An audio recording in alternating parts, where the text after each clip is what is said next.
नमस्कार मित्रों, जैसी कि उम्मीद थी दीपावली के बाद चुनावी गर्मी बढ़ेगी, वैसा ही हुआ। आज अंबेडकर नगर में जनादेश महारैली के बाद ये चुनावी गर्मी, ये सियासी गर्मी और तेज होती हुई दिखाई दे रही है। जैसे जैसे मौसम सर्द हो रहा है वैसे वैसे चुनावी गर्मी बढ़ने के आसार हैं। सर्दियां बढ़ेंगी लेकिन चुनावी गर्मी बढ़ेगी, इसके संकेत इसलिए भी मिल रहे हैं क्योंकि आज अखिलेश यादव ने जब अंबेडकर नगर में जनादेश महारैली का आयोजन किया, उसके तत्काल बाद बसपा से एक प्रतिक्रिया आई है। मायावती ने, जो बसपा के दो दिग्गज नेताओं को समाजवादी पार्टी ने अपनी पार्टी के साथ शामिल कर लिया है, उसको लेकर एक बड़ी टिप्पणी की है। क्या मायावती ने टिप्पणी की है और कितना असर होगा उस टिप्पणी का समाजवादी पार्टी की राजनीति पर, इसको भी समझेंगे और हम जानेंगे कि अखिलेश यादव ने मंच से शिक्षा मित्रों का जो सवाल उठाया है, शिक्षा मित्रों की जो चर्चा की है, शिक्षकों में जो असंतोष है उसकी जो चर्चा की है, उसका किस तरह से चुनाव की राजनीति पर प्रभाव पड़ने वाला है। किस तरह से वो नौजवानों को अपनी ओर आकर्षित कर रहे हैं, अपनी रैलियों में सीधे सीधे युवाओं से संवाद करने की कोशिश कर रहे हैं, उनके मसले उठा रहे हैं और किस तरह से जमीन पर वो एक सामाजिक समीकरण बनाने की कोशिश कर रहे हैं। हम जानेंगे कि अखिलेश यादव ने जो लोहिया की राजनीति और अंबेडकर की राजनीति को एक साथ लेकर चलने की कोशिश की है, उसका प्रतिफल क्या होगा। आज उनके भाषण में ढेर सारी ऐसी बातें हैं, मैं उस भाषण के कुछ हिस्से को भी आपको सुनवाऊंगा और साथ में आपको बताऊंगा कि ये जो नई सियासत और नए समीकरण बैठाने की कोशिश कर रहे हैं अखिलेश, उससे पूर्वांचल की राजनीति पर क्या असर होने जा रहा है। ये अंबेडकर नगर का संदेश केवल अंबेडकर नगर का नहीं है, यहां से संदेश जा रहा है पूरे देश में, प्रदेश में। और जब इस धरती पर आए हों,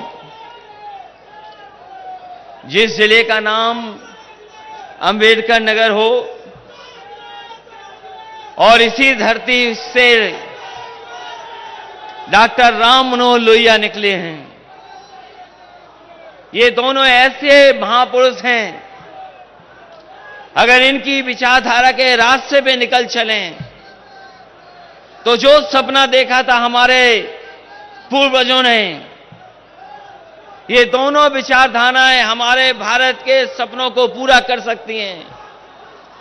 जहां हमें जाति धर्म में लोग बांट रहे हैं, जाति धर्म में अलग अलग तरीके से देख रहे हैं, वहीं अगर हम बाबा भीमराव अम्बेडकर जी का संविधान को समझेंगे तो उन्होंने पूरे देश को एक कर करके एक ऐसा संविधान दिया, अगर उस संविधान पे चलें तो जो समता मूलक समाज का सपना देखा था उसको पूरा किया जा सकता है।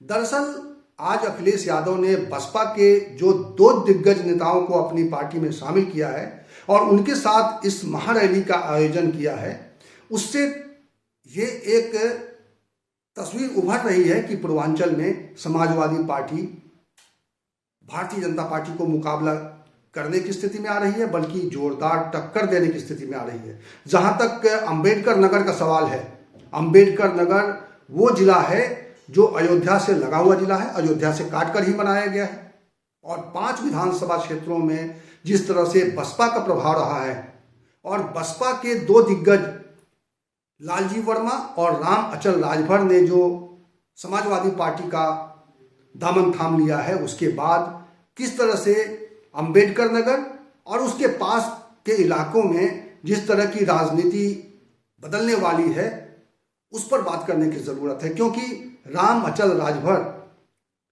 बसपा के प्रदेश अध्यक्ष रहे हैं, वो कोऑर्डिनेटर रहे हैं और उनका प्रभाव देखा जाए तो दूसरे राज्यों में भी है, उत्तराखंड में है, वो कई राज्यों में उनकी सक्रियता रही है बसपा के नेता के तौर पर। चूंकि वो प्रदेश के अध्यक्ष रहे, बसपा के उपाध्यक्ष भी रहे, मायावती ने उनको प्रमोट कर दिया था, उपाध्यक्ष बना दिया था और इस नाते राम अचल राजभर अब ऐसे हथियार के तौर पर समाजवादी पार्टी के बन गए हैं जो न केवल बसपा का दामन छोड़ के आए हैं बल्कि वहां से जले भुने हैं और आज उन्होंने अपनी इस रैली में पूरी तरह से बसपा में जो उनके साथ जिस तरह का उनका कंट्रीब्यूशन रहा है और उनके साथ जिस तरह का बर्ताव हुआ है उसको लेकर उन्होंने खुलकर बातें की अपने लोगों के बीच में। मेरे दोस्तों, मेरे निकाले जाने के बाद मेरे दोस्तों थोक के भाव बड़े पैमाने पे, चाहे वो जौनपुर हो, बलिया हो, चंदौली हो, गाजीपुर हो, आजमगढ़ हो, मऊ हो, देवरिया हो, और मेरे दोस्तों अयोध्या हो, सुल्तानपुर हो, संत कबीर नगर हो, बस्ती हो, तमाम जिले के लोगों ने, बहराइच के लोग हैं, उन्होंने मेरे दोस्तों रिजाइन देने का काम किया है बीएसपी से। और केवल यूपी ही नहीं, वेस्ट बंगाल से लेके आए मेरे दोस्तों महाराष्ट्र, गुजरात, उत्तराखंड और बिहार के लोगों ने भी बड़े पैमाने पे इस्तीफा देने का काम किया। जब उन्होंने देखा कि उनके इलाके के लोग जमा हैं और ऐसे में उन्होंने अपने उस पूरे राजनीतिक उथल पुथल जो उनके जीवन में आया है और किस तरह से उन्होंने परिवार को छोड़कर राजनीति को महत्व दिया है, उस पर उन्होंने एक तरह से भावुक संदेश देने की कोशिश की है। उसका एक अलग वीडियो मैंने बनाया है, आप चाहे तो इसके पहले मैंने जो वीडियो जारी किया है उसमें आप देख सकते हैं कि रामअचल राजभर ने किस तरह से भावुकता में बातें की हैं। बहरहाल हम बात कर रहे हैं अखिलेश यादव और समाजवादी पार्टी की संभावनाओं को लेकर। आप ये समझ लीजिए कि अंबेडकर नगर की 5 सीटों पर जिस तरह से बसपा का प्रभाव रहा है और उस प्रभाव को अब समाजवादी के प्रभाव के रूप में देखा जा सकेगा, क्योंकि 2012 में हालांकि शंखलाल मांझी के तौर पे समाजवादी पार्टी ने भी इस अपने क्षेत्र में अपना एक दखल बढ़ाया था। उन्होंने लालजी वर्मा जो सीट छोड़ी थी उस सीट पर कब्जा जमाया था शंखलाल मांझी ने। और इस तरह से समाजवादी पार्टी अब चूंकि रामअचल राजभर और लालजी वर्मा जो इस इलाके में जिनका खासा दखल है, और देखा जाए तो जब से ये जिला बना है और जब से वहाँ पे बसपा का दखल रहा है, तब से ये दोनों नेता उन इलाकों में काफ़ी सक्रिय रहे हैं और उन इलाकों पर उनका एक होल्ड रहा है। और आज वो समाजवादी पार्टी के साथ तन मन धन से हैं, अपने कार्यकर्ताओं के साथ हैं, और जिस तरीके का एक सैलाब दिखाई दिया उनके समर्थकों का, उससे साफ है कि इस इलाके में समाजवादी पार्टी के लिए मजबूत संभावनाएं बन रही हैं। और ये सिर्फ 5 सीटों की बात नहीं है, ये अंबेडकर नगर की 5 विधानसभा सीटों की बात नहीं है। यहां से जो संदेश निकल कर जाएगा वो पूर्वांचल की राजनीति में समाजवादी पार्टी को ताकत देगा। इसमें इसकी वजह 2 है। एक तो ये कि राजभर समुदाय उनके साथ आ रहा है, ओम प्रकाश राजभर पहले से हैं। मऊ में जो उनका एक उस पूर्वांचल के एक्सट्रीम वाराणसी के आसपास के इलाके में जिस तरह से उनका प्रभाव है, और उसके बाद बचे खुचे इलाकों में आप कहिए कि जो अंबेडकर नगर और कहिए कि पूरे प्रदेश में रामअचल राजभर का एक देखा जाए तो पूरे प्रदेश में बसपा के नेता के तौर पर एक अच्छा खासा प्रभाव है। और उस प्रभाव का असर अगर जमीन पर दिखाई दिया, उसके अलावा लालजी वर्मा जो पटेल समुदाय से आते हैं, जो कुर्मी समुदाय है यहाँ का, वो एक और मजबूती उनको दे रहा है। हालांकि समाजवादी पार्टी के अध्यक्ष जो प्रदेश अध्यक्ष हैं उत्तम पटेल, वो खुद कुर्मी समुदाय से आते हैं। तो कुर्मी समुदाय में और जो राजभर समुदाय में जो सेंध लगाने का काम किया है समाजवादी पार्टी ने, इसकी वजह से माना यह जा रहा है कि पूर्वांचल के समीकरण में अब बदलाव होगा और भारतीय जनता पार्टी के लिए मुश्किलें पैदा हो सकती हैं। हालांकि भारतीय जनता पार्टी के पास अभी भी स्वतंत्र देव सिंह के रूप में एक कुर्मी चेहरा है, अनुप्रिया पटेल के रूप में उनके पास भी एक मजबूत कुर्मी नेता है जो मिर्जापुर से आती हैं और जिनका अच्छा खासा प्रभाव है।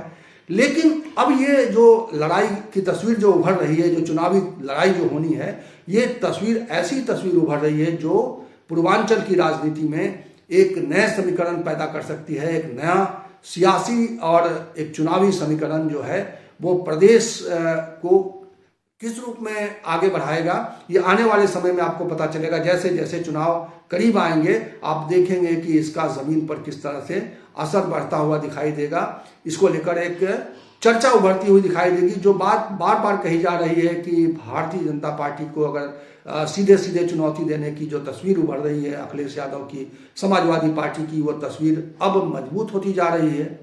लेकिन आज एक और नई सियासत सामने आई है और वो ये कि मायावती ने आज जैसे ही ये महारैली हुई है, जनादेश महारैली हुई है, उसके बाद उन्होंने एक एक करके 3 ट्वीट किए हैं और उन 3 ट्वीट्स में और उन्होंने जो बात कही है वो सीधे सीधे अखिलेश यादव के लिए एक चेतावनी है।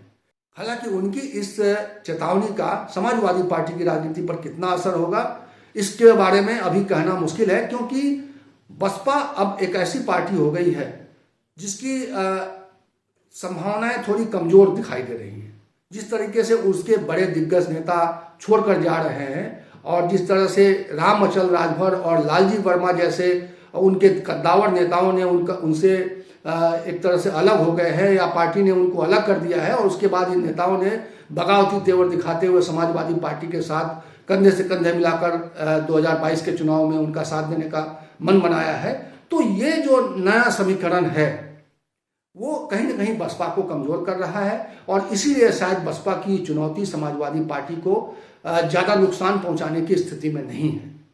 और अब बात कर लेते हैं कि अखिलेश यादव जिस तरह से शिक्षक समुदाय या जो नौजवान समुदाय की जो समस्या है, शिक्षा मित्रों की जो समस्या है, उसको लेकर जिस तरह से उन्होंने उस समस्या को पर बात करना शुरू कर दिया है अपने प्रेस कॉन्फ्रेंस में, और उन्होंने अंबेडकर नगर रैली में भी इस बात की चर्चा की है, और उन्होंने साफ तौर पे कहा है कि आने वाले समय में जब उनकी सरकार बन जाएगी तो वो इनके सवालों पर गंभीरता से विचार करेंगे। और वो ये जो फीडबैक दे रहे हैं, वो ये जो एक मुद्दा दे रहे हैं लोगों को, इससे ऐसा लग रहा है कि ये जो शिक्षक समुदाय है वो भी एक बड़े बदलाव की ओर ले जा सकता है। क्योंकि जो प्रदेश में इस वक्त जो शिक्षक समुदाय में जो एक असंतोष है, खासतौर पर शिक्षा मित्रों में जो असंतोष है, क्योंकि उनके साथ जो वादा किया था भारतीय जनता पार्टी ने 2017 के चुनाव के पहले, और उस वादे को अभी तक पूरा नहीं किया गया। उनके समायोजन का सवाल था, और ये वादा न केवल प्रधानमंत्री, न केवल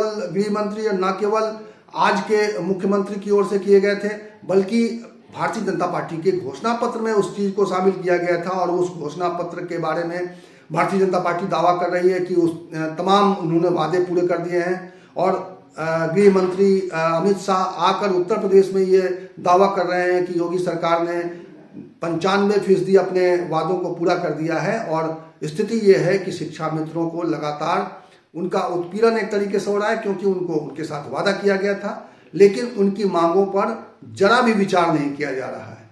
और इसकी वजह से उनके अंदर एक निराशा है, और वो निराशा साफ तौर पर दिखाई दे रही है, और उस निराशा का लाभ साफ तौर पर समाजवादी पार्टी को मिलता हुआ दिखाई दे रहा है। क्योंकि शिक्षा मित्रों का एक झुकाव खास तौर पर मैं देख रहा हूं कि वो समाजवादी पार्टी की ओर है, और शायद अखिलेश यादव इस चीज को समझ रहे हैं, और इसीलिए वो लगातार शिक्षा मित्रों के सवाल को भी अपने भाषणों में जगह दे रहे हैं, अपनी प्रेस कॉन्फ्रेंस में उनके मुद्दे पर बात कर रहे हैं। पुरानी पेंशन और हमारे शिक्षक लोग हैं, चाहे बीटीसी हो, शिक्षा मित्र हो, चाहे बीपीएड वाले हों, बीएड वाले हों, इन तमाम लोगों के समाधान करना है। और वहीं हमें अपने बुनकर भाइयों का बिजली का इंतजाम भी करना है, जिससे हमारे बुनकर भाइयों की भी खुशहाली हो सके। तो इससे एक बड़े वर्ग, एक काफी कह सकते हैं कि अगर 1.5 लाख शिक्षा मित्र हैं तो 1.5 लाख परिवारों का मामला है।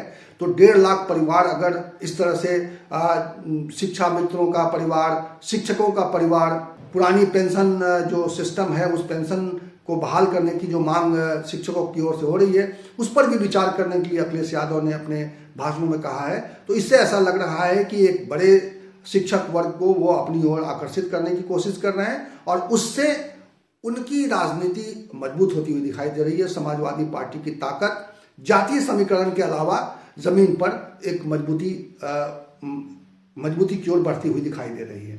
इसके अलावा जो सामाजिक समीकरण पैदा करने की कोशिश कर रहे हैं अखिलेश यादव, जो एक विचारधारा का तालमेल बनाने की कोशिश कर रहे हैं, उन्होंने आज अपने भाषण में इस बात पर बहुत जोर दिया है कि वो लोहिया की राजनीति के साथ साथ अंबेडकर की राजनीति को भी साथ लेकर चलना चाहते हैं। और इसके लिए वो प्रयास 2019 में कर रहे थे, और 19 का प्रयोग वो सफल नहीं हुआ, ये उन्होंने स्वीकार किया है। आज मंच से मैं आपको अखिलेश यादव ने जो आज के मंच से जो खास बातें कही हैं उसको इस वीडियो के आखिर में आप उसको देख पाएंगे। मेरी गुजारिश है कि आप उस वीडियो को जरूर देखिएगा, क्योंकि मैं उनके लंबे भाषणों में से उन हिस्सों पर ही खास तौर पर काम करता हूं जो हिस्से नए होते हैं, जिसका एक राजनीतिक प्रभाव होता है। तो आप अगर उन भाषणों को सुनेंगे तो आपको समझ में आएगा कि समाजवादी पार्टी किस तरह की विचारों को लेकर आगे बढ़ रही है, किस तरह के वादे कर रही है, और किस तरह की राजनीति और किस तरह के सामाजिक समीकरण को लेकर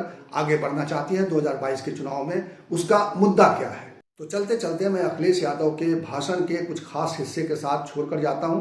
आप इस पूरे भाषण को देखिए, समझिए और 2022 के चुनाव में आप अपने हिसाब से, आप सभी दलों को सुने और अपने हिसाब से अपने इलाके के मजबूत लोगों को मजबूत करें, उनको चुनकर भेजें ताकि उत्तर प्रदेश में लोकतंत्र मजबूत हो, उत्तर प्रदेश की जनता मजबूत हो, उत्तर प्रदेश में जनता जनार्दन की ताकत बढ़े।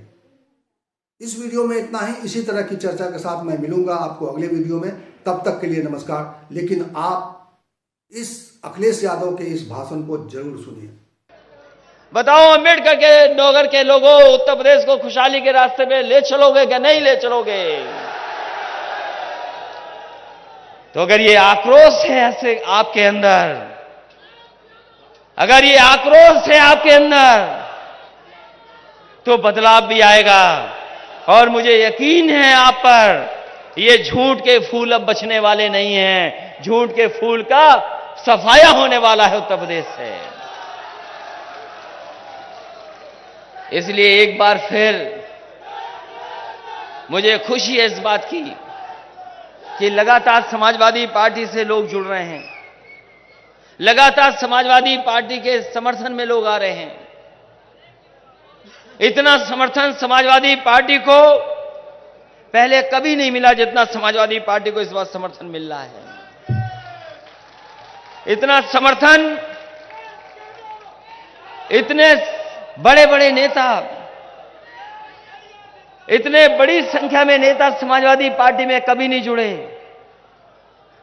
इस बार हमें खुशी है कि हर वर्ग के लोगों का भरोसा समाजवादी पार्टी पर है आज।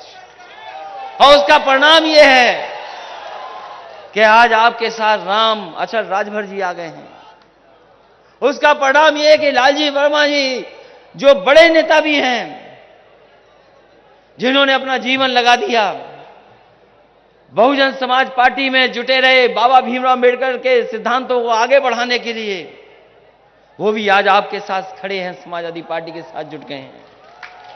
आपके साथ त्रिभुवन दत्त जी आ गए और बस्ती के बड़े नेता भी आपके साथ हैं। तो बताओ कौन कहता है कि समाजवादी पार्टी सरकार नहीं बनाने जा रही है? जनता चाहती है बदलाव, जनता बदलाव चाहती है। और अभी जब मऊ में कार्यक्रम हुआ था, लाल और पीले एक साथ हो गए। लाल पीलों को एक साथ देकर के दिल्ली लखनऊ में लाल पीले हो रहे थे लोग। जो लोग हमारी लाल टोपी को देख के लाल होते हैं, लाल टोपी को देख करके लाल होते हैं, अब सिलेंडर को देख करके क्या करेंगे ये बताओ? हमें लाल लाल सिलेंडर है। तो इसलिए हो सकता है जनता आने वाले समय में भारतीय जनता पार्टी को 400 सीटें भी हरा दे और समाजवादी पार्टी का गठबंधन 400 सीटें भी जीत जाए। कौन इनके साथ खड़ा है? जब किसान नाराज है, नौजवान नाराज है, व्यापारी नाराज है, अगड़े नाराज हैं, और बाबा साहब भीमराव अम्बेडकर की विचारधारा और डॉक्टर राम मनोहर लोहिया की विचारधारा दोनों एक हो गई हो, तो बताओ ये कैसे बचेंगे उत्तर प्रदेश से? और शिक्षक नाराज हैं। ये पुरानी पेंशन किसी ने छीनी तो भाजपाइयों ने छीनी आपकी। याद है कि नहीं याद है आपको? आज ऐसे लोग हैं जिन्हें वेतन नहीं मिल पा रहा है। ये जितनी भी अच्छी योजनाएं थी सबको रोक दिया इन्होंने। गरीबों के लिए एम्बुलेंस थी, आज एम्बुलेंस नहीं चल पा रही है। 100 नंबर की व्यवस्था थी, इसको खराब कर दिया। बड़े बड़े वादे किए थे कि हम गंगा सफाई कर देंगे। बताओ मां गंगा कितनी साफ हो गई हैं? नहीं साफ है। सफाई तो दूर, ये जो घाघरा बह रही है इसको भी नहीं संभाल पा रहे हैं। जब कभी पानी आ जाता है हमारे गरीबों को बहा ले जाता है, उनका नुकसान कर देती है। सफाई तो दूर, हमारे गरीबों की मदद नहीं कर पा रही हैं। ये कोई छोटा मोटा जन सैलाब नहीं है, ये ऐसा जन सैलाब है जो इतिहास बनाने का काम करेगा और उत्तर प्रदेश में बदलाव लाने का काम करेगा। बहुत बहुत धन्यवाद। और पुरानी पेंशन और हमारे शिक्षक लोग हैं, चाहे बीटीसी हो, शिक्षा मित्र हो, चाहे बीपीएड वाले हों, बीएड वाले हों, इन तमाम लोगों के समाधान करना है। और वहीं हमें अपने बुनकर भाइयों का बिजली का इंतजाम भी करना है, जिससे हमारे बुनकर भाइयों की भी खुशहाली हो सके। और 22 में बदलाव होगा, बदलाव होके रहेगा। इन्हीं शब्दों के साथ एक बार फिर रामअचल राजभर जी को, लालजी वर्मा जी को बहुत बहुत बधाई देता हूं।